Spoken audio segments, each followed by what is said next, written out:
Light fail అయినట్టుందిరా. Light fail అయితే light ఎలా వెలిగిద్దే?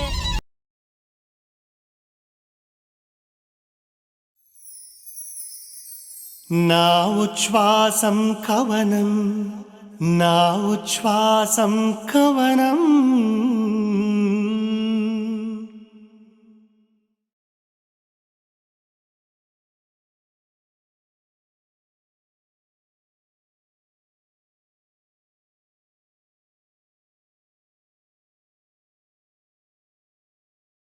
శ్రీ డెవలపర్స్ నా ఉచ్ఛ్వాసం కవనం powered by University of Silicon Andhra Manabadi Delta Srihari Panchatulasi Lohitha Rice cosponsored by LIC of India, Union Bank of India. ఈ కార్యక్రమానికి మరొకసారి స్వాగతం. ఇవాల్టి ఎపిసోడ్లో మన ముఖ్య అతిథి తెలుగు సినిమా ఇండస్ట్రీలో ఎన్నో సెన్సేషనల్ సినిమాలను తీసిన ఒక క్రియేటివ్ డైరెక్టర్. ఆయన ప్రతి సినిమా ఒక అద్భుతమైన పెయింటింగ్లా ఉంటుంది. ఆయన సినిమాలోని ప్రతి పాట ఆ పెయింటింగ్కు ఒక అందమైన ఫ్రేమ్లా ఉంటుంది. మరి ఆ దర్శక అతిథి ఎవరో చూద్దామా? నమస్కారం. నా ఉచ్ఛ్వాసం కవనం కార్యక్రమానికి మీ అందరికీ సుస్వాగతం. రాబోయే 30-40 సంవత్సరాల జీవితాన్ని ఒక అద్భుతమైన రంగుల కలగా ముందుగానే కనురెప్పల్లో మొలకెత్తించుకోగలిగిన వాణ్ణి బయట ప్రపంచంలో ఏమంటారో తెలియదు, కానీ సినిమా ప్రపంచంలో మాత్రం బంగారాజు అంటారు. మరో మాటలో చెప్పాలి అంటే కృష్ణవంశీ అని కూడా అంటారు. ఈ పాటికి మీకు అర్థమయ్యే ఉంటుంది, డైరెక్టర్ కృష్ణవంశీ గారే ఇవాల్టి ఈ సంచికకు మన ముఖ్య అతిథి.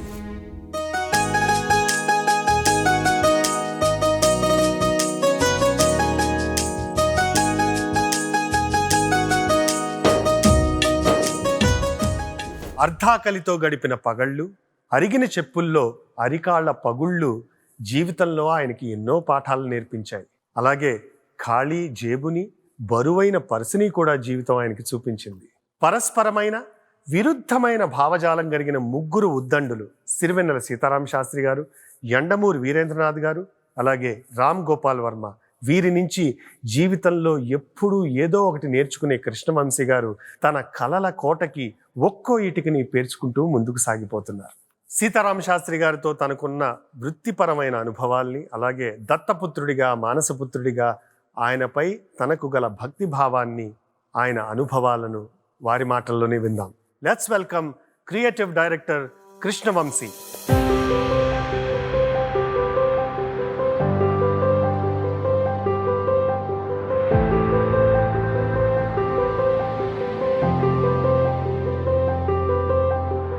నమస్కారం వంశీ గారు. పార్థు గారు చాలా రోజులైంది మిమ్మల్ని. అవునండి, it's a great pleasure sir. యాక్చువల్గా నా ఉచ్ఛ్వాసం కవనం అనే పేరుతోటి శాస్త్రి గారి కంప్లీట్ జర్నీని, అంటే ఆయన మనకు అందించినటువంటి ఆ రిచ్ ట్రెజర్ ఏదైతే ఉందో దాన్ని మీలాంటి అనుభవజ్ఞులతోటి, వారితో పనిచేసిన అద్భుతమైన డైరెక్టర్స్ మీరందరూ, సో నెక్స్ట్ జనరేషన్స్కి ఈ ట్రెజర్ని పాస్ ఆన్ చేయాలనే ఒక సత్సంకల్పంతో ఈ కార్యక్రమాన్ని మొదలుపెట్టారు. ప్రయత్నం, చాలా గొప్ప ప్రయత్నం. గురువు గారి నిజమైన అభిమానులు అందరూ, ప్రేమికులు చేయటం చాలా గొప్ప ప్రయత్నం. Thank you sir. ముఖ్యంగా మీలాంటి వాళ్ళు రావడం, ఎందుకంటే 2 విషయాలు ఇక్కడ. ఒకటి, సిరివెన్నెల సీతారామ శాస్త్రి గారు దగ్గర అవ్వని మనిషి, లేకపోతే ఆయన్ని దగ్గరగా అనుకోని మనిషి పెద్దగా ఎవరు ఉండరు, తెలుగు వాళ్ళు లేరు, ఎవరు లేరు. అయితే నిజంగా ఎవరు అని చూస్తే ఒక 4-5 పేర్లు రాయమని అనుకోండి. 4-5 పేర్లు రాయాలి అనుకుంటే అందులో మొట్టమొదటి 3 పేర్లు మీ పేరు ఒకటి. అయ్యో, అదృష్టం, అది వాస్తవం. ఈ జన్మకు దొరికిన అదృష్టం.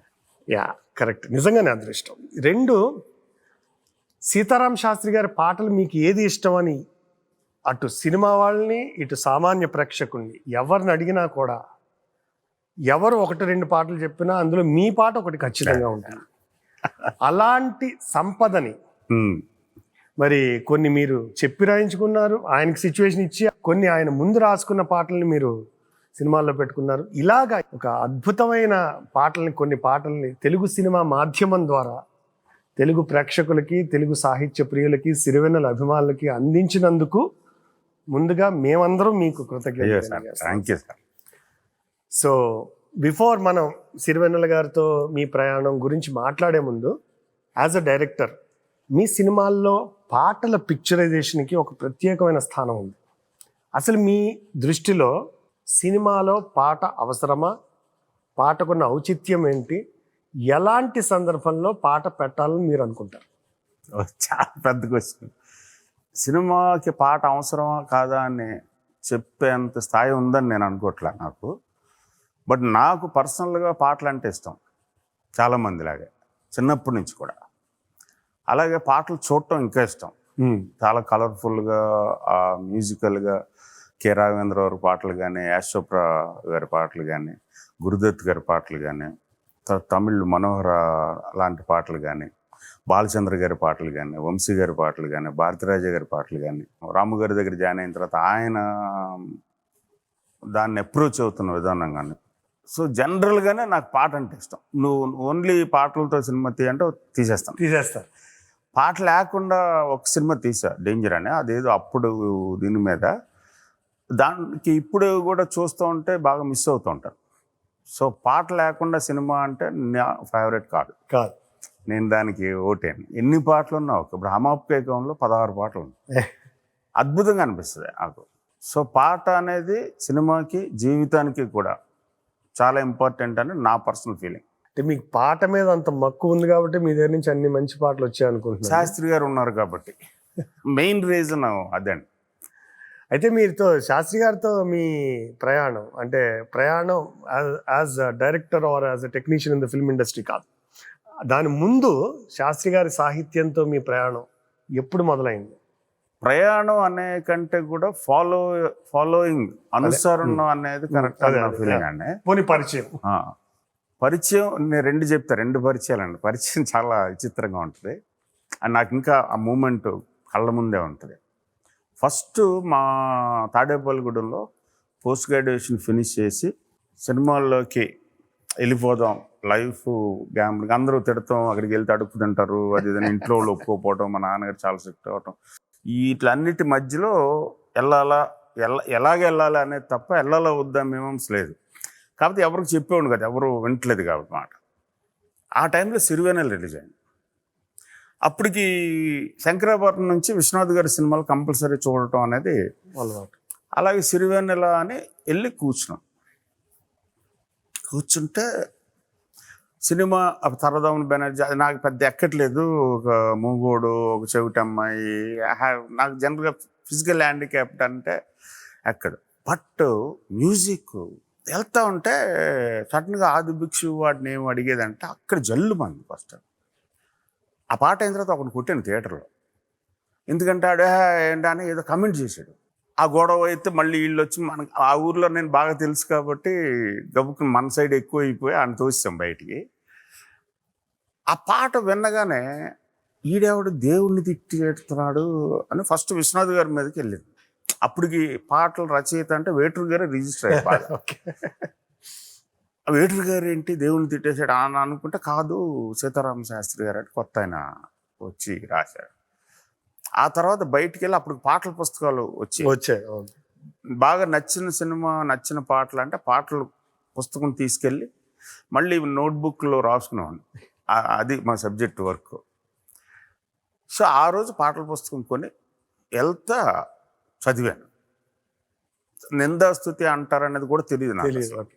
దేవుని తిట్టేస్తున్నారు, దేవుణ్ణి తిడుతున్నాడు అండ్ చాలా లాజికల్గా తిడుతున్నాడు.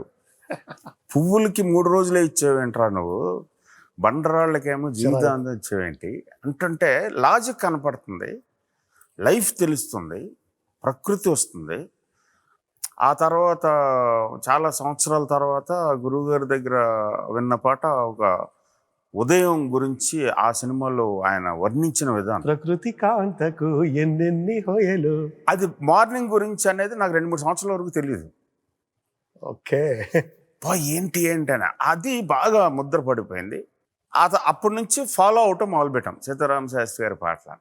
ఆ తర్వాత నేను రకరకాల జాబ్స్, లైట్ బాయ్గా చేశాను, కెమెరా అసిస్టెంట్గా చేశాను, సెట్ బాయ్గా చేశాను, జూనియర్ ఆర్టిస్ట్ చేశాను. ఏ పని దొరికినా ఆ పనిలోకి దూరిపోతూ ఉండవు. అప్పటికి ఇండస్ట్రీకి వచ్చి ఎడిటింగ్ అసిస్టెంట్గా, మీకు ఫాస్ట్ ఫార్వర్డ్లో చెప్తున్నాను. అప్పుడు త్రిపురనేని మహారథి గారి అబ్బాయి త్రిపురనేని చిట్టి వరప్రసాద్ అనే చిట్టి గారి దగ్గర సినిమా జాయిన్ అయ్యాను. ఫస్ట్ ఫిల్ము నా పేరే దుర్గాని రిలీజ్ అవ్వాలి గారి. దానికి అసిస్టెంట్ అందులో పాటలు ఆత్రేయ గారు రాశారు. దాని తర్వాత నెక్స్ట్ ఫిల్ము సిల్క్ స్మిత్ గారి ప్రొడక్షన్లో ఆవిడ హీరోయిన్గా బ్రహ్మాని రాత్తార్మార్ అని రాజేంద్ర ప్రసాద్, చంద్రమోహన్. ఆ సినిమాకి సీతారామ శాస్త్రి గారిని పిలిపించారు. అది మొట్టమొదటి ఫస్ట్ టైం ఆయన చూడటం ఫిజికల్గా. ఆయన సూట్ కేసు పట్టుకుని షార్ట్గా వచ్చారు, రూమ్లో కూర్చున్నారు. డైరెక్టర్ గారు ఏదో చెప్పి అంటే ఇక్కడే రాసేస్తానన్నారు. ఆయన వెళ్ళిపోతూ నాకు చెప్పారు, వంశీ కొంచెం చూసుకో అంటే నేను వెళ్ళి నుంచున్నాను. ఆయన దరువు వేస్తా ఏదో ఆలోచిస్తున్నారు, రాయడానికి ట్రై చేస్తున్నారు. సడన్గా నా వైపు తిరిగి చూశారు, ఇది చిన్న లిక్విడ్ అంటే డోర్ వేయటం ఇలాంటిది ఏదో చేశాను. నేను డిస్టర్బ్ నన్ను చూసి కొంచెం మంచినీళ్ళు టీ తీసురా బాబు అని. అది నన్ను ఆఫీస్ బాయ్ అనుకున్నారనేది అర్థమైంది నాకు. అయినా సరే నాకు అది ఈగోకి హర్ట్ అవ్వలేదు. టప్మంటే వెళ్ళి తీసుకొచ్చి నుంచున్నాను. పర్వాలేదు నువ్వు వెళ్ళిపో, నేను కావాలంటే అడుగుతాను. పర్వాలేదు గురుగారు. అది ఫస్ట్. అంటే అక్కడ మిమ్మల్ని ఇంటరప్ట్ చేస్తా. అంటే ఆ సిరివెన్నెల ఆదిభిక్షువు దేవుని తిట్టేసేంత ధైర్యం ఉన్న రచయితని ఫస్ట్ టైం కలిసినప్పుడు ఆయనకి మీరు ఎలా అనిపించారో మీరు చెప్పారు, కానీ మీకేమనిపించిందని? ఈయన రాసిందని అంతే. ప్లస్ ఆ ఆరా ఏదైతే ఉందో అది ఇప్పుడు అర్థం అవుతుంది నాకు. ఆరా ఉంది, వైట్ అండ్ వైట్లో చాలా షార్ట్గా ఉండి చాలా నార్మల్ లుక్స్ తోటి ఉండి సూట్ కేసు పట్టుకున్న దరువు వేస్తా. ఇతను డెఫినెట్ తిట్టగలడా అనిపించింది. ఆ ఏజ్లో ఆ టైంలో దేవుణ్ణి తిట్టడం అంటే చాలా పెద్ద ఇది కదా. అది ఫస్ట్ పరిచయం. పాట అయిపోయిన తర్వాత నీ పేరేం పేరు? వంశీ సారా. ఏంటి నువ్వు అంటే అసిస్టెంట్ డైరెక్టర్. నువ్వు అవునా అని. సరే ఇది ఫెయిర్ చేయి అన్న. సో పాట ఫెయిర్ చేశాను. ఫెయిర్ చేస్తే ఆయన ఫస్ట్ రియాక్షన్, ఫస్ట్ టైం అయ్యా ఒక అసిస్టెంట్ డైరెక్టర్ ఒక్క మాట కూడా అడగకుండా ఫెయిర్ చేశాడు. అర్థం కాదు నీకు ఎలాగ అర్థం అవుతుంది, మెడికల్ షాప్లో ఏమైనా పనిచేసావా? రైటింగ్ అర్థం కదా కదా. లేదు గురుగారు అర్థం అవుతుంది. సరే ఓకే అని భుజం తట్టేసి వెళ్ళిపోయాడు. ఆయన చూసుకున్నారు ఒకసారి, తప్పులేం లేవని అన్న తర్వాత అది ఆ తర్వాత మళ్ళీ కలిసింది శివాకే. మధ్యలో 3 ఏళ్ళు గ్యాప్ ఉంది. అప్పుడు మీరు రామ్ గారి దగ్గర ఉన్నప్పుడు శాస్త్రి గారి దగ్గర నన్ను తోశారు. అసిస్టెంట్ డైరెక్టర్ ఒకళ్ళు ఉండాలి అక్కడ అని. అప్పుడు ఆ బాటనీ పాట ఉన్న అన్నపూర్ణ స్టూడియోస్లో రాసుకుంటున్నప్పుడు అక్కడి నుంచి నెమ్మదిగా కూడా తిరగటం మొదలుపెట్టి. సో అక్కడి నుంచి సీతారాముడు, వంశీకృష్ణుడు, రామకృష్ణుల కలయిక మొదలైంది. తోకలాగా తయారైంది ఆయనకి. సో తర్వాత రాముగారి సినిమాలు క్షణక్షణంగానే ఇప్పుడు శివలో 2 పాటలు రాశారు. సరసాల చాలు ఒకటి, బాటనీ పాట ఉంది. సరసాల చాలు టైం కొంచెం క్లోజ్ అయ్యాం. ఆ తర్వాత క్షణక్షణం, ఆ తర్వాత అంతం. నీ నవ్వు చెప్పింది సూపర్బ్ సాంగ్. ఆ సాంగ్కి బాగా ఇన్వాల్వ్ అయ్యాను. అబ్బా ఆ పిలుపు అబ్బాయి అంటారు కదా, ఏంటి సిచ్యువేషన్, రాము ఏం చెప్పాడు. అప్పుడు ఆ టైంలోనే మెడ్రాస్ సాలిగ్రామంలో ఉన్నప్పుడు నైట్ అంతా ఉండాల్సి వచ్చేది. నైట్స్ రాస్తారు కదా. అవును. అప్పటికి బాగా దగ్గర అయిపోయాం. వాళ్ళ ఇంట్లోనే భోజనం చేసి, అమ్మ భోజనం చేసి అంటే లేదు బయటకు వెళ్తా అంటే సర్లే చాలు వెళ్ళి అని చెప్పి ఆయన అంటాం అక్కడ. అయితే ఒక మాట మీరంటే నాకు జలసి ఎక్కడంటే, నీ నవ్వు చెప్పింది is also my favourite song.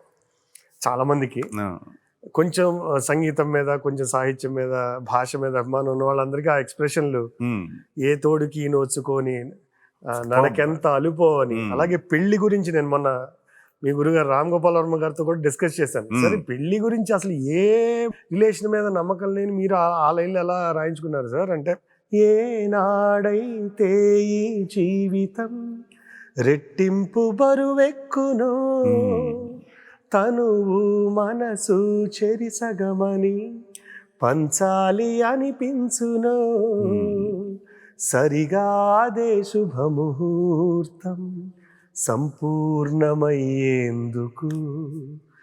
మనమే మరో కొత్త జన్మం పొందేటి బంధాలకు. ఒక పెళ్ళి అనేదాన్ని గొప్పగా అద్భుతం అన్న పాట. ఆ పాటలో ఇంకొక స్పెషాలిటీ ఏంటంటే, సేమ్ ట్యూన్కి హిందీలో జావేద్ అఖ్తర్ రాశారు. అదొక ఎక్స్ట్రీమ్ మార్క్. ఫస్ట్ ఆ పాట రికార్డ్ అయింది. దాని తర్వాత తీసుకొచ్చి వినిపించారు రాము గారు. ఆయన ఇలా అనుకుంటున్నానండి అని. ఏమాత్రం పోలిక లేకుండా ఇంకొక ఎపిక్ ఎక్స్ప్రెషన్. ఆ పాటే నేను ఫస్ట్ ఇండిపెండెంట్గా ఎడిట్ చేసింది. ఆ పాటని శ్రీలంకలో షూట్ చేశాం. ఓకే. రాము గారు ఎక్కడ పడితే అక్కడ లొకేషన్ బాగుంటే టప్ప టప్ప టప్ప టప్ప అంటే షూట్ చేసుకుంటూ వెళ్ళిపోయారు. అసలు పాట ఊరినే ప్లే అవుతూ ఉండేది. మాంటేజెస్ సాంగ్ ఒక గొప్ప తయారైంది. ఆయన ఉన్న ఒక మూమెంట్స్, ఎమోషన్స్ ఎలా ఉంటాయి, ఏంటి అని. సో అది నేనే మొత్తం నోట్ చేసుకోవటం, ఎక్కడెక్కడి నుంచి ప్లే చేయాలి ఏంటి అని. సో ఎడిట్ వచ్చిన తర్వాత ఆయనకి కూర్చోవటం చిరాకు రాము గారికి. ఒక్కచోట స్టాగ్నేట్ అవ్వలేడు.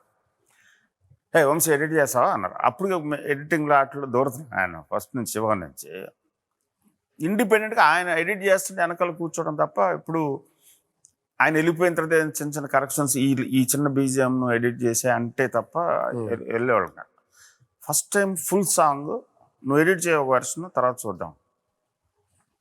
సో ఒక 3 days 4 days పట్టింది. ఈ లిరిక్కి విజువల్స్ షార్ట్ మ్యాచ్ చేయాలి, లెంగ్త్ మ్యాచ్ చేయాలి, ఏది చేంజ్ ఓవర్, ఎక్కడ చేంజ్ ఓవర్ తీసుకోవాలి, ఎక్కడి నుంచి ఎక్కడ. ఆయన ఒక ఫ్లో ఆయన మైండ్లో ఉంది తప్ప షూట్ చేసేటప్పుడు ఫ్లోలో షూట్ చేయలేదు. చాలా ర్యాండమ్గా చేశారు. హెలికాప్టర్ దొరికితే హెలికాప్టర్తో షూట్ చేయటం, బోట్ దొరికితే బోట్తో షూట్ చేయడం, సీ అంటే సీలో షూట్ చేయడం, ఏదో ఒక మూమెంట్స్ క్రియేట్ చేసి. అంటే ఎడిట్ టేబుల్ మీద మేము జాయిన్ చేసుకోగలం, అదొక రకమైన కాన్ఫిడెన్స్ ఉంటుంది. ఒక్కొక్క స్టేజ్కి వచ్చిన తర్వాత ఉంటుంది. నేను కూడా చాలా పాటలు అలాగే చేస్తూ ఉంటాను. ఓకే. సో దాన్ని ఎడిట్ చేసి చూపిస్తే ఒక్క కరెక్షన్ కూడా లేకుండా ఓకే అన్నారు. సూపర్గా ఉంది. అండ్ 2 లిరిక్లకి మ్యాచ్ అవ్వాలి. తెలుగు లిరిక్కి మ్యాచ్ అవ్వాలి, కరెక్ట్, హిందీ లిరిక్కి మ్యాచ్ అవ్వాలి. 2 same negative, same film, but different meanings ఉన్న. చాలా అక్కడి నుంచి నాకు నా మీద కాన్ఫిడెన్స్ వచ్చింది. ఓకే నేను చేయగలను. చాలా గొప్ప పాట అన్నది. అలాగా దగ్గర అయిన తర్వాత గులాబీకి ముందు మణి అనే సినిమా చేశాం అన్అఫీషియల్గా. ఆ సినిమాకు కూడా ఆయనే రైట్ ఆటోమేటిక్ మా గ్రూప్ చాయిస్ సీతారాం శాస్త్రి గారు. అప్పటికే గురూజీ అని మొదలైపోయింది. మణి పాటలో ఒకసారి ఒక స్టేజ్లో గబుక్కుని ఒక 2-3 months ఆయన రైటర్స్ బ్లాక్ లాగా వచ్చింది. వెళ్ళిపోయారు. సో వెళ్తే అక్కడ ఫోన్ చేసాం. ఫోన్ చేస్తే ఇప్పుడు కాదురా అన్నాడు. ఆయన కాదని వేరే ఇంకో రైటర్తో రాయించాం కానీ సాటిస్ఫాక్షన్ లేదు. సర్లేని ట్రైన్ ఎక్కి ఇంటికి వెళ్తే హాఫ్ డేలో అక్కడే కూర్చున్నాం. అయిపోయింది. తప్పని రాసేసి పగలగొట్టేవరా నువ్వు, బ్లాక్ చచ్చిపోతున్నాను పదా అని ఆయన కూడా కలిసి వచ్చారు. తర్వాత దాంతో వెంటనే మళ్ళీ ఫ్లో స్టార్ట్ అయిపోయింది. అలాగే ఒక 2 సార్లు జరిగింది. క్రియేటివ్ పీపుల్కి అలా ఉంటుంది ఒక్కొక్కసారి. అదే గురూజీకి నేను చూసిన నాకు అర్థమైన ప్రాబ్లం ఏంటంటే, ఎవడెవడు వచ్చి ఏంటేంటో సిచ్యువేషన్ చెప్తూ ఉంటారు. తర్వాత ఇలా ఈ పాటలకు కావాలి, ఆ పాటలకు కావాలి, తర్వాత కొంచెం వల్గర్ లిరిక్స్ కావాలి. మాస్ పేరుతో ఉండే ఆ వల్గారిటీ, ఆ చీప్నెస్ ఈయన చస్తే నేను రాయను. అది కాదు గురుగారు, పాటలు రచయిత అని బోర్డు పెట్టుకున్న తర్వాత రాయను ఉంటే ఎలా కుదరదు, ఎలా రాస్తాం రా, పాటకు ఎలాగ అన్యాయం చేస్తాం రా, అది కుదరదు, నువ్వు నోరుమయ్యా నన్ను.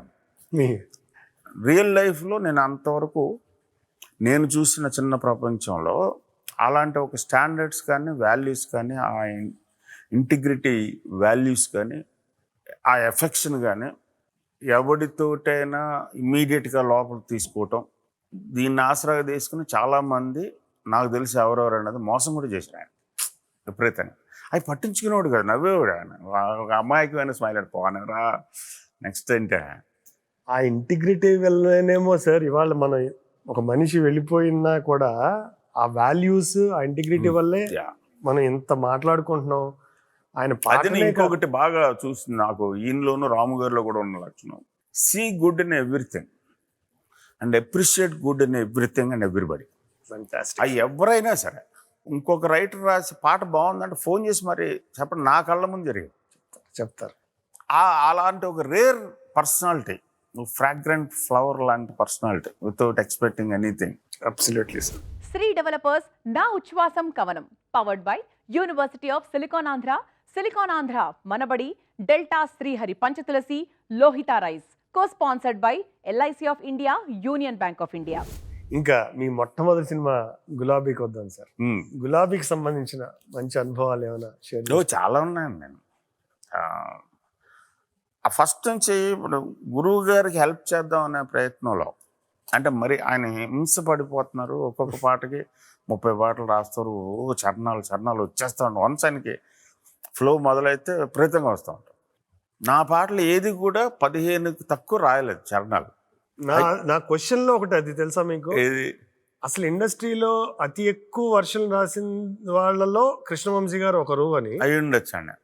అంటే మీరు ఓకే చేయాలంటే ఇంకా మంచిది వస్తుందన్న ఆలోచన, లేకపోతే మీరు? అన్నీ ఉన్నాయండి ఆల్ టుగెదర్.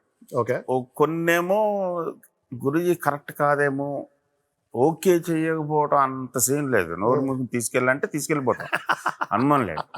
అలాగే 2-3 సార్లు జరిగింది. బాగుంటుందిరా తీసుకెళ్ళు అంటే ఇంక నన్ను చంపొద్దు రానే. కొన్నిసార్లు కాదని.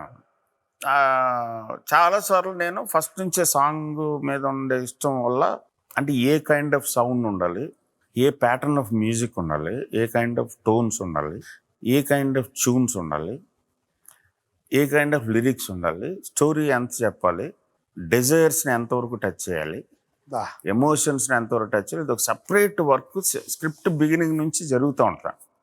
కొన్ని స్క్రిప్ట్లు అయితే ఓన్లీ పాటల మాత్రం డిజైన్ చేసి దాని చుట్టూ కథలు కూడా ఉన్నాయి. ఏ సినిమాని అడగద్దు. సో అలాగా గులాబీకి ఇంకెక్కువ, ఫస్ట్ ఫిల్మ్ కదా ఇంకెక్కువగా ఉంది. బ్రియాన్ ఆడమ్స్ సాంగ్ ఒకటి బాగా పాపులర్గా ఉండేది అప్పుడు, I said I love you something like that. Brian Adams. Okay, ఆ పాట విపరీతంగా నచ్చి శశిప్రీతంతో ఫస్ట్ సిట్టింగ్ ఇలాంటి పాట కాదు, solo male song, love song and pain సిచ్యువేషన్లో వస్తుంది. హీజ్ వూండెడ్, చావు బతుకుల్లో ఉన్నాడు, కానీ అమ్మాయి గుర్తు వస్తుంది. ఇలాంటి పాట అయితే ఉంటుంది. రొమాన్స్ రావాలి, మనం అందరం ఈజీగా వాడేసే ప్రేమ అనేది రావాలి, కానీ అందులో పెయిన్ ఉండాలి. ఆ పెయిన్ వీడు పడుతున్న పెయిన్ లాగా ఉండకూడదు. ఫిజికల్ పెయిన్ కాదు, అది మెంటల్ పెయిన్ ఉండాలి. అది ఆ పాటలో నాకు బాగా కనిపించి అలాంటి ట్యూన్ చేయించి శశి తోటి ఆ రిలేటెడ్ లిరిక్స్ ఒక 40-50 ఒక ఫైలు. దాని తర్వాత హిందీలో అలాంటి పాటలు, ఆ లిరిక్స్ అన్నీ తెలుగు ట్రాన్స్లేషన్, హిందీ ఇదేలా అన్నీ రాసి ఒక ఫైల్ తీసుకెళ్ళి ఇస్తా. ఎప్పుడు కూర్చుని టపటపట తిరుగుతారు. ఇదే కదరా నువ్వు నాశనం నేను నాశనం, అదే కదా అంటే తూ మేరే సనం మై తెరీ సనం అంటే నువ్వు నాశనం నేను నాశనం ఈ పాట అని రాయమంటావా? కాదు గురించి ఊరిని హెల్ప్ చేద్దాం. సర్లే నాకు అర్థమైంది ఏం ఏడవాళ్ళు, నేను ఏడుస్తానులే నువ్వు అని. సాయంత్రం వచ్చాయంటే సాయంత్రం కూర్చుంటే అక్కడ నుంచి ఆ ఫస్ట్ ఏ రోజైతే చూశాను నేను, ఏ రోజైతే చూశాను నిన్ను. సో అది ఒక mixture of sorrow and happiness and ఒక ecstasy and highest form of desire. వల్గర్గా ఉండకూడదు, అలాగని మరీ నువ్వు లేకపోతే నేను చచ్చిపోతాను, నేను లేకపోతే నువ్వు చచ్చిపోతాను అనే అలాంటి క్లీషే ఎక్స్ప్రెషన్ ఉండకూడదు. అది క్రాక్ చేసాం ఫస్ట్. ఆ సినిమాకి జరిగిన విచిత్రం, ఇప్పుడు కొన్ని యాక్సిడెంట్లుగా ఎలాగా షాకింగ్ సౌనీర్స్ లాగా అయిపోతాయి అంటే ఈ వేళలో ఏం చేసాం. స్క్రిప్ట్ షూట్ చేసేది 4 సాంగ్స్తో చేసాం. First half 2 songs, second half 2 songs. ఏ రోజైతే చూశానో నిన్నుతోటి అయిపోయింది యాక్చువల్గా. ఆ తర్వాత అంతా ఒక క్లైమాటిక్ మూమెంట్లో వెళ్తూ ఉంటుంది. అప్పుడు క్యాసెట్లు ఉండేవి. ఆ క్యాసెట్లు ఎవరు ఆ బ్రాండ్ వాళ్ళు వచ్చి రాము గారితో 4 పాటలు ఉంటే 2 పాటలు ఇటు 2 పాటలు అటు అయిపోతాయని. యాక్చువల్గా మేము 6 పాటలు వేస్తాం, 5 పాటలు 1 పాట రిపీట్ ఉంటుంది. సో ఇంకొక సాంగ్ ఉంటే బాగుంటుంది అంటే రాము గారు నన్ను పిలిచి ఇలా అంటున్నారు అంటే ఇంకో పాట ఛాన్స్ లేదు అని. సినిమాలో కాదు సుబ్బారావు, రికార్డ్ చేయ పాట తర్వాత చూద్దాం, ఆడియోలోకే అని. సరే అని శశి దగ్గరికి వెళ్ళి ఈయన పాత నువ్వు చేసుకున్న పాటలు అని ఉన్నాయా, ఇది ఒకటి ఫిలప్ సాంగ్ అనే వెళ్ళాను. తను కొన్ని వినిపిస్తూ ఉంటే అందులో ఒక పాట రికార్డ్ చేసుకుని ఉన్నాడు. ఏది ఈ వేళలో నువ్వేం చేస్తున్నావు, కానీ లిరిక్ వేరే. మేల్ లిరిక్, అది ఏదో ఒక వేరే kind of song, not even romantic song. కానీ ట్యూను పాట అయిపోయి నెక్స్ట్ పాటకి వెళ్తా ఉంటే లింగర్ అవుతుంది. క్యాచీగా ఉంది. ఓకే, ఇదేదో బాగుంది, ఇది ఫిలప్ సాంగే కదా, ఈ పాట ఇచ్చి నేను గురుగారితో రాయించుకుంటా అని ఆ పాట తీసుకొచ్చి ప్లే చేసాం. అప్పుడు ఇంకా చెన్నై నుంచి షిఫ్ట్ అవ్వలేదు గురుగారు. మన ఎర్రమంజిల్ కాలనీలో ఏదో లాడ్జ్ మన పాట కోసం వచ్చారు. నేను, శ్రీగడు ఉన్నాడు ఇక్కడ, ఇంకొకడు ఎవడో, ముగ్గురం కలిసి వెళ్ళాం. అమ్మ ఉన్నారు, మంచం మీద కూర్చొని ఉన్నారు, టేప్ రికార్డ్ తీసుకెళ్ళి ఓకే ఈ పాట ఏంట్రా ఇది ఇలాగా నేను ఎక్స్ప్లెయిన్ చేయాలి. సరే ఎరా రే శ్రీ, కింద కూర్చొని ఉన్నాం మేము, ఆయన మంచం మీద ఉన్నారు. శ్రీని అడిగారు తత్కారం చెప్పరా దానికి, ఈడు తత్కర అని ఇమ్మీడియట్గా అన్నారు ఆయన. ఈ వేళలో నీవు ఏం చేస్తుంటావు, ప్యాడ్ తీసుకుని గబుక్క రాయిపోయాను, పొద్దున్న రా అన్నారు. అంతే అంతే, పొద్దున పాట రెడీ. రికార్డ్ చేయడానికి వెళ్తే మన హైదరాబాద్లో రికార్డ్ చేసాం. That's the first indigenous film, Hyderabad local talent తోటే జరిగిన సినిమా అది. Only SP Eshwar, 12 string guitar అదొక్కటి తీసుకున్నాం, మిగతాదంతా ఇక్కడే చేసిందే. Shoot, recording and everything Ramareddy స్టూడియోలో రికార్డ్ చేసాం. సో మధు ఉండేవాడు కదా, మధుసూదన్ రెడ్డి, వాడినే ఎవరైనా కోరస్ సింగర్లు ఉన్నారో, లోకల్ కోరస్ సింగర్స్ ఎవరో ఒకరితో పాడించేద్దాం ఫిమేల్ అంటే, ఎవరో సునీత అనే ఒక అమ్మాయి ఉంది, సునీత అనుకుంటా పేరు, నాకు సరిగ్గా గుర్తులేదు. సరే పిలిపించి పర్లే. ఆ సినిమాలో అన్ని కొత్త సింగర్స్ తోటి ఎక్స్పెరిమెంట్ చేస్తాం. నాకేంటంటే ఇప్పుడున్న రెగ్యులర్ ఎస్టాబ్లిష్డ్ సింగర్స్ ఎవరు ఉండకూడదు, ఎస్టాబ్లిష్డ్ యాక్టర్స్ ఎవరు ఉండకూడదు, అంతా మన కొత్త సెటప్లోకి వెళ్ళాలి. పిలిపించి వచ్చింది, నేర్చుకుంది, పాడింది. అది ఏ కోశాన ఎక్స్పెక్టేషన్ లేనట్టు. ఆ అమ్మాయి మానసిక స్థితి మీద ఏదైనా ఒక పాట అంటే ఏం పాట ఇచ్చారు చూడండి ఆయన. అసలు ఇవాళకి కూడా ఒక సామాన్యమైన ఆడపిల్ల పాడుకునే పాట అంటే ఫస్ట్ అది గుర్తొస్తుంది. రెండు, అంత క్యాజువల్ గా మనసులో మాట్లాడుకునే మాటని పాట రూపంలో. అవును అవును. ప్లస్ ఒక అమ్మాయి ఏం ఆలోచిస్తుంది, ఆలోచించి అమ్మాయి చెప్తే ఎలా ఉంటుంది అంతే అనేది, ఎక్కువ అమ్మాయిల పరిచయం లేకుండా ఆయన ఎలా చెప్పగలిగాడు అనేది ఇప్పటికీ నాకు రహస్యం. చాలాసార్లు అడిగిన కూడా ఎక్కడి నుంచి వస్తున్నాయి ఇవన్నీ. చాలా చీప్గా చేసాం. ఒక కీబోర్డ్ మీద ఆ 12 string గిటార్ మాత్రం తీసుకున్నాం, అదొక్కటే యాడ్ చేసింది, వాడు ఒరిజినల్ రికార్డింగ్ దాంట్లో లేదు. రాము గారికి ఇచ్చాను క్యాసెట్. చేయిస్తాను సార్ ఒకసారి. సాయంత్రం ఫోన్ ఆయన, అర్జెంట్ రా, మళ్ళీ మార్చమంటాడా పాట, బాగోలేదు కదా అని అనుకుంటా వెళ్తే ఇప్పుడు 100 సార్లు విన్నాను నేను ఈ పాట. అప్పటికే శాస్త్రి గారితో కూడా మాట్లాడా, ఏంటిది అద్భుతం వంశీ, ఈ పాట మామూలు పాట కాదు, ఇది నువ్వు కంపల్సరీ షూట్ చేయాలి, చచ్చిపో నువ్వు, నాకు సంబంధం లేదు, అది షూట్ చేయాలి. ఎలాగ సార్ ఛాన్స్ లేదు సినిమాలు ఎక్కడ, లేదు వస్తుంది, నువ్వు వెళ్ళి చూడు, నువ్వు వెళ్ళి అంటే మళ్ళీ నైట్ అంతా రష్ ఒక 4-5 సార్లు వేసుకునే. ఏ రోజైతే చూశాను నిన్ను దగ్గర నుంచి క్లైమాక్స్ వరకు మొత్తం అయిపోయింది. గిఫ్ట్స్ అన్నీ చేసాం, బ్యాక్గ్రౌండ్ స్కోర్ కూడా చేసాం. చేస్తూ ఉంటే ఆయన కులుమనాలు వెళ్ళిపోయాడు. అనగనగా ఒకరోజు సాంగ్ షూట్ చేయడం చూసాను రావట్లేదు. నెక్స్ట్ డే ఫోన్ ఆయన అక్కడి నుంచి, నువ్వు పని చేయి, మహేశ్వరిని తీసుకుని వచ్చే ఇక్కడికి, మా పాట అయిపోయిన తర్వాత చక్రిని యూనిట్ని వదిలేస్తాను, నేను వెళ్ళిపోతాను, నువ్వు జాయిన్ అయ్యి మహేశ్వరి చక్రితోటి సాంగ్ చేయాలి అంటే పెట్టేశాడు. ఇంకా తప్పదు, బాస్ చెప్పారు. సార్ ఈ టైంకి పాట నాకు ఎక్కడ మొదలైంది, ఓకే భలే ఉంది అని అనుకుని అప్పుడు మళ్ళీ వెళ్ళి చేస్తే అది ఏది ఏమవుతుంది అనేది తెలియదు. అని ఒక సెన్సేషనల్.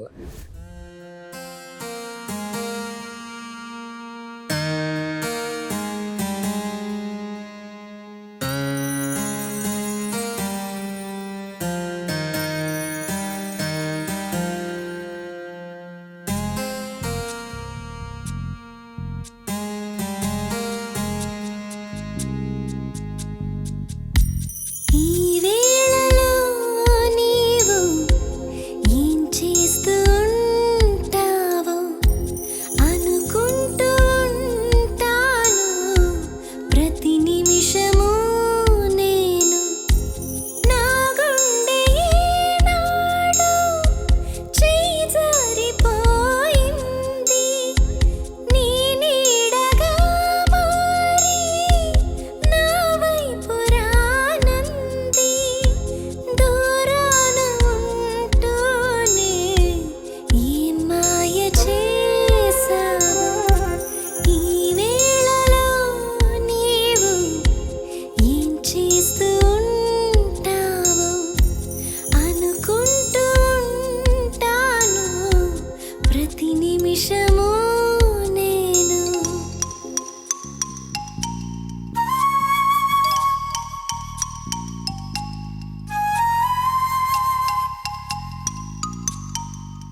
అయితే ఇందాక మీరు ఒక మాట అన్నారు, ఎక్కువ మంది అమ్మాయిలతో పరిచయం లేకుండా అమ్మాయి మనసులోని మాటల్ని ఎలా రాసి ఉంటారు శాస్త్రి గారు.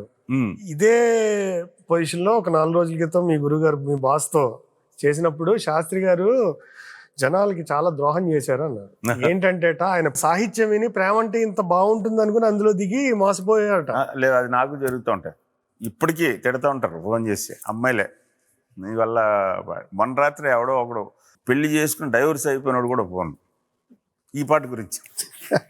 ఇలాగే ఉంటారు అనుకున్నాం సార్ అమ్మాయిలు, వాళ్ళు ఉంటారు, పెళ్ళి అయిన తర్వాత తెలుస్తుంది.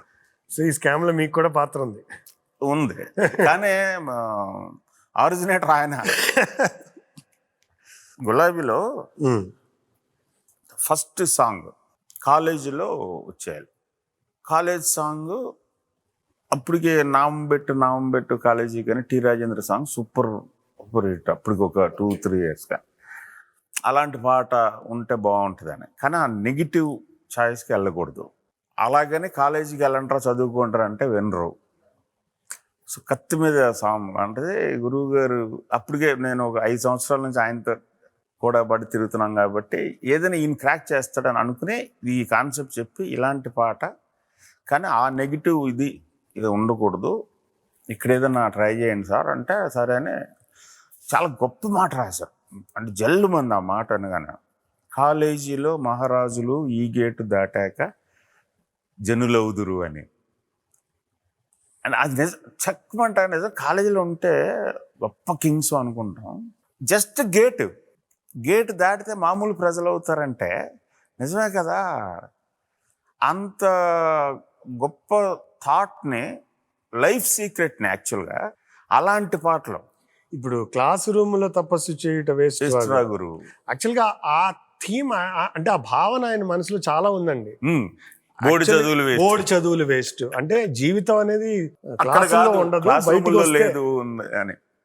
సో అక్కడే ఉంది. యాక్చువల్గా బోర్డు చదువులు వేస్ట్ చాలా తర్వాత వచ్చింది. అవును, క్లాస్ రూమ్ లో తపస్సు చేయట వేస్ట్ రా గురువే ప్రాబబ్లీ ఆ భావానికి ఫస్ట్ రూపమే మా అయి ఉండొచ్చా, లేదా బోర్డు చదువులు వేస్ట్ ఆల్రెడీ రాసుకున్న పాట అయి ఉండొచ్చు. అది ఆల్రెడీ రాసుకున్న పాట. ఎందుకంటే బోర్డు చదువులు వేస్ట్ నేను ఒక నేను కూడా పాడాను, నేను మనో గారు పాడాను ఆ పాట. అది నేను వర్క్ చేశాను మణి శర్మ గారితో. సో అది అంటే చాలా గులాబీ చాలా ఏళ్ళ తర్వాత వచ్చిన పాట అది, సురేష్ వర్మ సినిమా. సో ఆయన భావజాలం ఏంటంటే మనం ఎంతసేపు ఒక రెస్ట్రిక్టెడ్ గా పుస్తకాల్లో ఉండేటువంటి కండిషనింగ్ అయిపోవటం అనేది నచ్చదు ఆయనకి. ఆయన రెబల్ బేసిక్.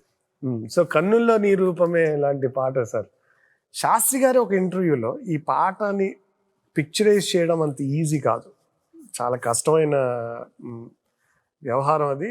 ఆ ఛాలెంజ్ని వంశీ చాలా బాగా డీల్ చేస్తూనే ఉండడం అని ఒక కామెంట్. అది నిన్నే పెళ్ళాడతా, దానికి ఒక కథ ఉంది.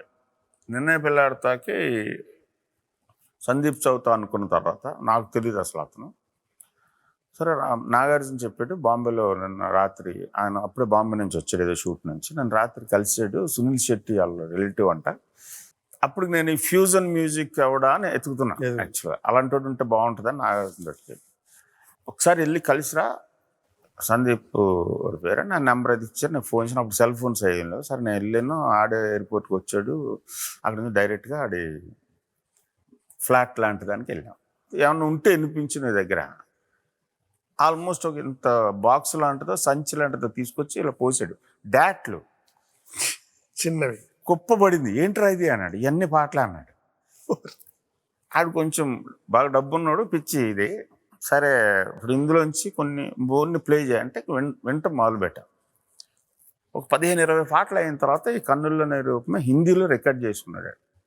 అక్కడ ఆ violin, flute plus western rhythm, arrangement plus Carnatic tune flavour భలే ఉంది. ఇది ఉండి పాట పక్క నుంచో అన్నీ మళ్ళీ కొన్ని పాటలు విని మళ్ళీ ఈ పాట ఇంకో 2-3 సార్లు విని నాగార్జునకి కన్ఫర్మ్ అని చెప్పాను, వీటితో చేయొచ్చు అని. అప్పుడు ఆ పాటను తీసుకొచ్చి నిన్నే పిల్లడతలో ఆ సిచ్యువేషన్ లేదు అసలు. అప్పుడు సాంగ్ లేదు, ఆ సిచ్యువేషన్ ఉంది కానీ సాంగ్ లేదు.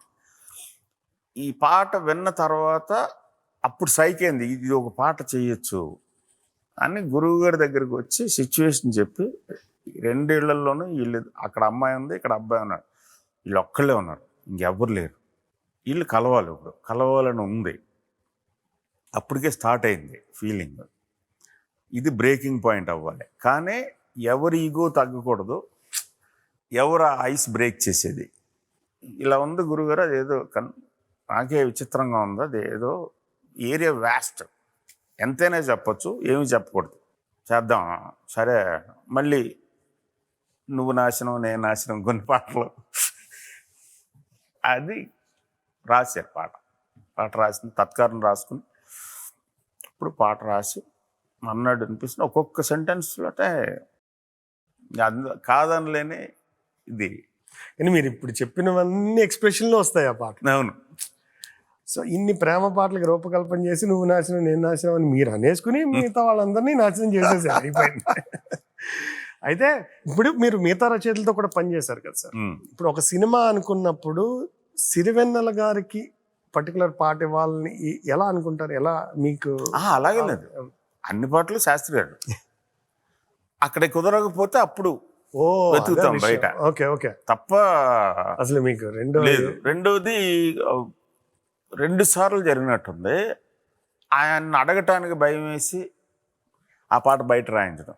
ఫర్ ఎగ్జాంపుల్ నిన్న పిల్లడిలో జుక్చుక్తారా అన్నది, అది ఓన్లీ లేడీసే ఉంటే ఎంత బోల్డ్గా ఉంటారు, ఎంత ఓపెన్గా ఉంటారు అనే దాని మీద, అది మనం వల్గర్గా కాకుండా ఒక పాట తీద్దామని అనుకుని ఆ ట్యూన్ అడగటానికి భయం వేసింది నాకు ఆయన్ని అని. తర్వాత చెప్పాను గురుగారు భయం, అది మొహమాట పడ్డాను మీద, నేను అడగలేను ఆ ట్యూన్. అలాగా ఎక్కడైనా జరిగి ఉండొచ్చు తప్ప జనరల్గా ఫస్ట్ ప్రిఫరెన్స్ ఫస్ట్ కాదు, న్యాచురల్ చాయిస్ గురుగారు. సో ఆయన కాదు, ఆయన టైం పర్మిట్ చేయకపోతే లేదు. ఒక్కొక్కసారి కొన్నిసార్లు ఏం జరిగిందంటే ఆయన రాసింది నచ్చకపోవడం కాదు, మరీ ఎక్కువైపోవడం. స్టాండర్డ్ ఇంత స్టాండర్డ్ కాదు, తగ్గాలి. అంటే అలాంటి సందర్భం ఏమైనా ఉందా? ఆయన రాయించుకుని ఆయన స్టాండర్డ్ ఎక్కువైపోయి మీరు వేరే చోటకి? 4-5 ఉన్నాయి. లాస్ట్ మినిట్ వరకు కూడా తిడతా ఉండరు, ఉన్నాయిరా లోపల ఫైలు, అద్భుతమైన పాట తీసుకోలేదు నువ్వు అని తిడతా ఉండరు. కానీ ఎప్పుడు అఫెండ్ అయ్యి మళ్ళీ రాయకపోవడం నిజంగా ఎంత గొప్ప వ్యక్తిత్వం కదా అది. అంటే మీరు కొడుకుగా భావించే వ్యక్తి, అన్నిటికీ ఫస్ట్ ఆయన దగ్గరికి వచ్చే వ్యక్తి, ఆయన రాశాక మీరు ఇంకోళ్ళ దగ్గరికి వెళ్తే మామూలుగా ఆ స్థాయిలో ఉండే వ్యక్తి ఈగో హర్ట్ అయ్యి మళ్ళీ ఎప్పుడు నా దగ్గరికి రాదు. బహుశా మరి నాకు ఒక్కడికి కుదిరిందేమో ఆ కోతి పనులు చేయడానికి. సార్ వంశీ గారు, మీరు తీసిన అనేక సినిమాల్లో ఒక ఆణిముత్యం సింధూరం. Thank you. ఎందుకంటే అంటే ఒక పర్టికులర్ సాంగ్ గురించి మీతో మాట్లాడాలనుకో. అర్ధ శతాబ్ద భాగ్యాన దాని ముందు ఇంకొక పాట ఉంది.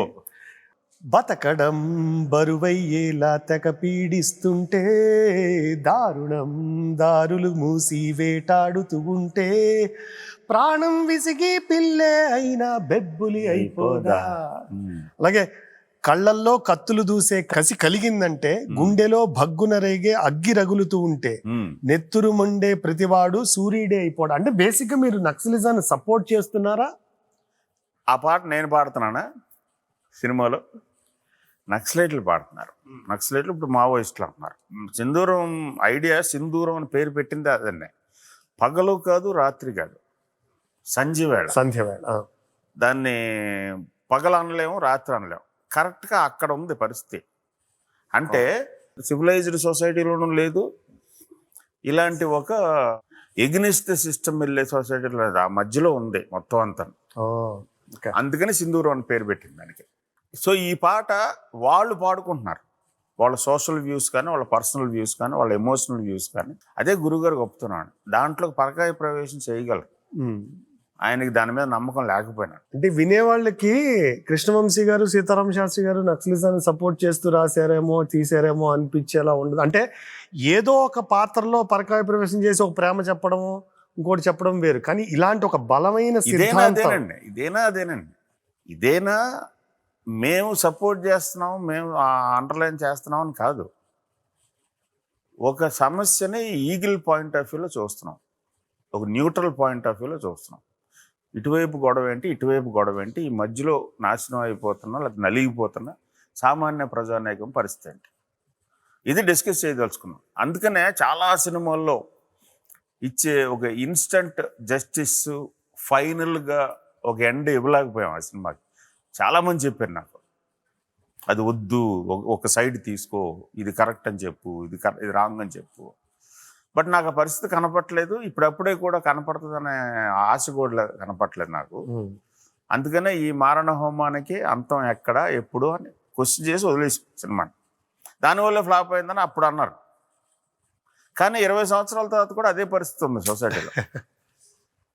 ఇప్పుడు ఈ పాటలోనే మందలై పందలై పసికందులై, మందలై పందలై పసికందులై జనమంతా తలలుంచేసి కర్మనుకుంటారా, బతకడం బరువయ్యేలా తెగ పీడుస్తుంటే, చిక్కగా చీకటే కమ్మిందని లోకం వెళ్ళి సూర్యుని రారమ్మని పిలవాలా, కొండలా పాపమే పెరిగిందని కాపాడండంటూ ఈ సంఘం మన సాయం అడగాల, కళ్ళల్లో కత్తులు దూసే కసి కలిగిందంటే గుండెలో భగ్గున రేగి అగ్గి రగులుకుంటే నెత్తురు మండే ప్రతివాడు సూర్యుడే అయిపోడా.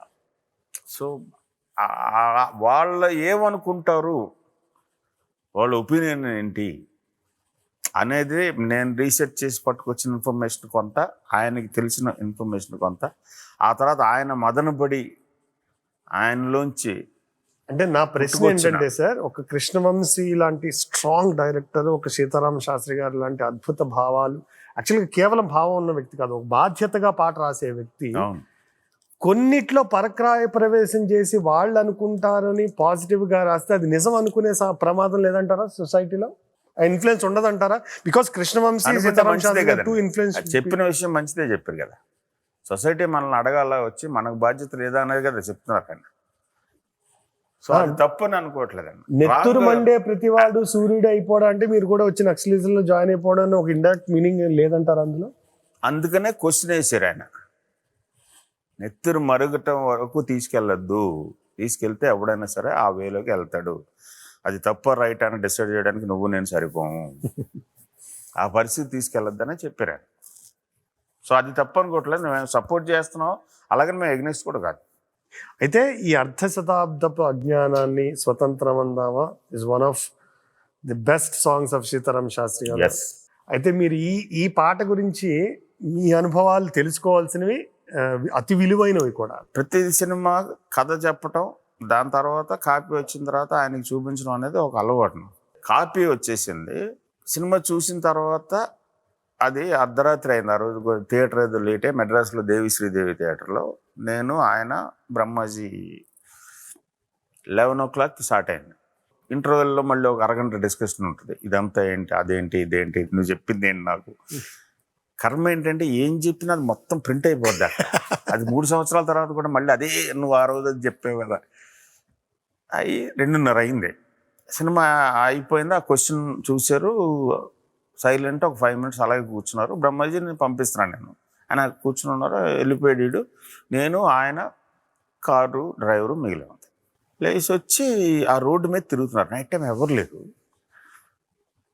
ఏంటి గురుగారు ఏంటి అలా తలూపుతా తిరుగుతా సడన్గా అటు ఇటు చూసి పేపర్ ఏమైనా ఉందా నీ దగ్గర, కాపీ చూడటానికి పేపర్ ఎందుకు పట్టుకొస్తాం. ప్లస్ ఆయన కోసం ఎక్స్క్లూజివ్గా వేసింది ఫస్ట్ కాపీ వచ్చి ఇమ్మీడియట్గా ఇంకా తడితడిగానే ఉంది ఫిల్మ్. సో లేదు అంటే అరే పేపర్ ఏదన్నా అని అంటే అక్కడ ఎత్తికానండి. ఊరికి ఎత్తితే సిగరెట్ ప్యాకెట్ ఒకటి రోడ్డు మీద పడేసింది, తొక్కేసి వెళ్ళిపోతూ ఉంటారు కదా, తప్పడైపోయి ఉంది. అది తక్కువంటి ఐడియా వచ్చింది, దాన్ని తీసి ఓపెన్ చేసి, ఆయన పెన్ను జేబులో ఎప్పుడు ఉంటుంది, నా దగ్గర పెన్ను కూడా ఉంటుంది, ఇస్తే పట్టుకుని రోడ్డు మీద నుంచొని రాశారు అర్ధ శతాబ్దపు అజ్ఞానాన్ని స్వతంత్రమందామా. బళ్ళు మంది 2 రోజుల తర్వాత రిలీజ్ సినిమా. ఇప్పుడు ఇది నేను చూసి ఓకే చెప్తే కాపీలు ప్రింట్లు వెళ్ళాలి. సడన్గా నాకు ఒక షాకింగ్ రివల్యూషను, నేను తీసిన సినిమా ఇది, ఇప్పుడు దీన్ని ఏం చేయాలి, ఏం చేస్తావో తెలియదు నాకు, సావు ఇది ఇమ్మీడియట్ రికార్డ్ చేసి ఇది ఎక్కడ పోస్ట్ చేస్తూ ఉండు, ఈ కమెంటరీ కావాలి ఈ సినిమాకి, నువ్వు ఊరికిన సీన్లు తీసుకుంటే వెళ్ళిపోతే ఎక్కదు జనాలకి, ఒక కమెంటరీ కావాలి అని 10 అన్నారు. ఇంటికి వచ్చి కూర్చొని ఇక శ్రీగారిని లేపాను. ఆయన వెళ్ళి లేపి ఏం చేస్తావో తెలియదురా, పొద్దున 7 రికార్డింగ్ అవ్వాలి, 10 మిక్స్ అయిపోవాలి, బాలు గారి మీద పడ్డాం. సో మేము ఫోన్ చేస్తే విట్టర్లు కష్టం బాలుగారు మళ్ళీ గురుగారికి ఫోన్ చేసి మీరు కొట్టండి అంటే ఈయన డైరెక్ట్గా బాలుగారికి ఫోన్ చేసి అన్నగారు మంచి పాట మీరు పాడాలి, ఇది లేకపోతే వేస్ట్ అయిపోతుంది అని ఫోన్లో పాట వినిపించగానే ఆయన విట్టలను పిలిచి కోదనపాని థియేటర్ వేసి క్లిక్ ట్రాక్ మీద పాడించాం బాలుగారితో.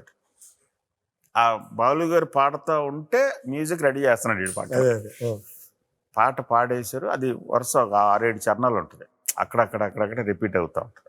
ఈ 6-7 చరణాల వెంటనే రాసేసారండి ఆయన. 1 అవర్ ఇంటికి రాగానే ప్యాడ్ పట్టుకుని కూర్చొని బట్టలు కూడా మార్చుకోలేడు. అమ్మ ఏదో టీ ఇచ్చింది, దడ మళ్ళీ కరెక్షను, ఇంకొక 1 more లైను, అది కూడా లేదు.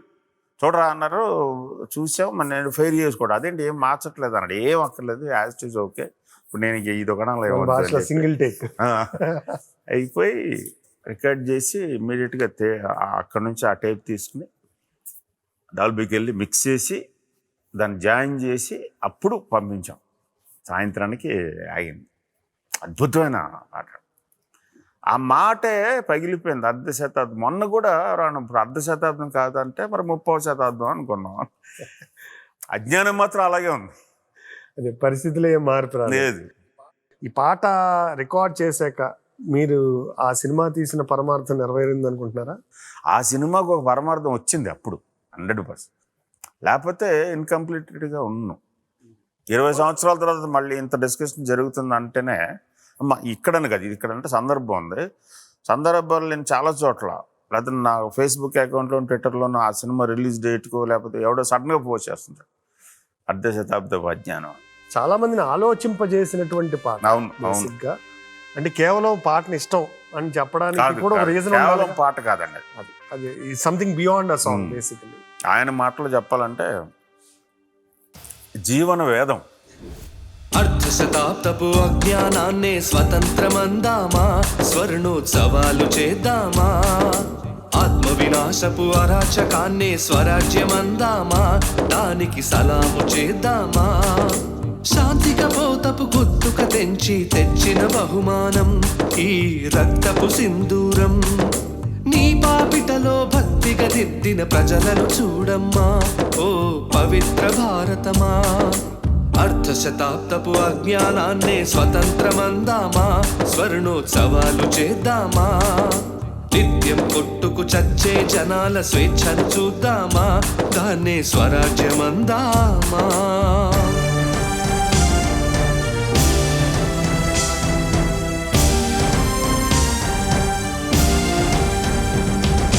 కులాల కోసం గుంపులు కడుతూ, మతాల కోసం మంటలు పెడుతూ, ఎక్కడ లేని తగువను చూపి తగువకు లేస్తారే, జనాల తలలర్పిస్తారే, సమూహ క్షేమం పట్టని స్వార్థపు ఇరుకుతనంలో ముడుచుకుపోతూ మొత్తం దేశం తగలడుతోందని నిజం తెలుసుకోరే, తెలిసి భుజం కలిపిరారే, అలాంటి జనాల తరపున ఎవరో ఎందుకు పోరాడాలి, పోరి ఏమిటి సాధించాలి,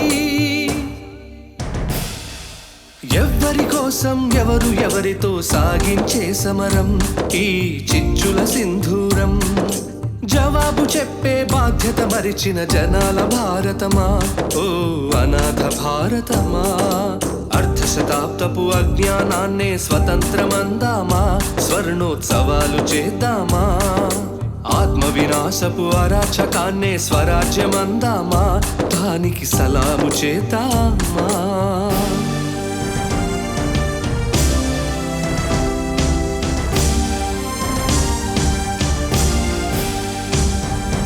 అన్యాయాన్ని సహించని శౌర్యం, దౌర్జన్యాన్ని దహించే ధైర్యం, కారడవులలో క్రూరముఖంలా దాక్కుని ఉండాలా, వెలుగుని తప్పుకు తిరగాలా, శత్రువుతో పోరాడే సైన్యం, శాంతిని కాపాడే కర్తవ్యం, స్వజాతి వీరుల నడచే విధిలో కవాతు చెయ్యాలా, అన్నల చేతిలో చావాలా, తనలో ధైర్యం అడవికి ఇచ్చి, తన ధర్మం చట్టానికి ఇచ్చి, ఆ కలహం చూస్తూ సంఘం శిలలా నిలుచుంటే, నడిచేసే వాళ్ళ సిగలో తురిమిన నెత్తుటి మందారం ఈ సంధ్యా సింధూరం, వేకువ వైపా చీకటిలోక ఎటు నడిపేవమ్మా, గతి తోచని భారతమా అర్ధశతాబ్దపు అజ్ఞానాన్నే స్వతంత్రమందామా స్వర్ణోత్సవాలు చేద్దామా యుద్ధ నినాదపు అరాచకాన్నే స్వరాజ్యమందామా దానికి సలాము చేద్దామా.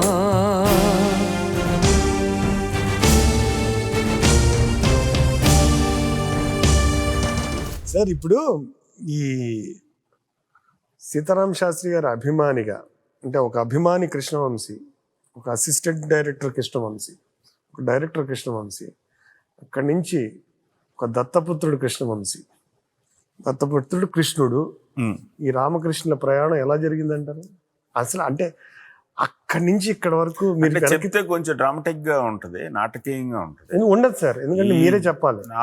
నా వరకు ఈ జన్మకు దొరికిన అదృష్టం అన్నది మహా అదృష్టం అయితే గానీ అలాంటి ఒక పరిసరాల్లో పడం. ఇంకొక డ్రామాటిక్ చెప్తా. ఒక గంధం చెట్టు కింద గాలి కొట్టుకొచ్చిన ఎండుటాకు, దానికి కూడా కొంచెం స్మెల్ వస్తుంది. బట్ అదేదో పిచ్చాక అది నా పరిస్థితి వీళ్ళతోటి సార్ చెప్పలేను. సరే ఎమోషనల్ అయిపోతున్నా. అంటే ఐఎమ్ బ్లెస్డ్ అనిపిస్తుంది. నాకు సంబంధం లేదు అసలు, నేను అక్కడికి తోయబడ్డా. అది డెస్టినీ అనుకుంటున్నారా? మీ 100% డెస్టినీ. లాస్ట్ నాకేమనిపిస్తుంది, ఆయనతో కూడా చెప్పా, లాస్ట్ జన్మలో ఆయన ఏదో డెఫినెట్గా ఒక మహర్షి, అనుమానం లేదు.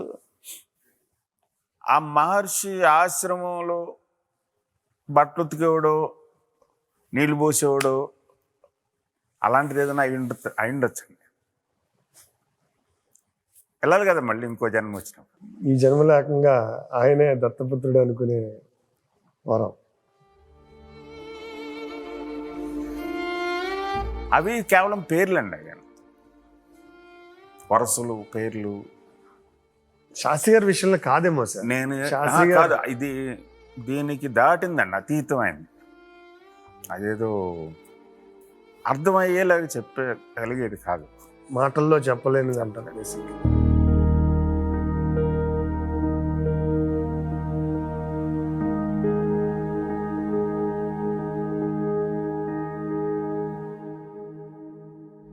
ఆ పాట విచిత్రం. అది పాట నాకు సింధూరం టైంలోనే ఎప్పుడు అనిపించారు అనుకుంటా.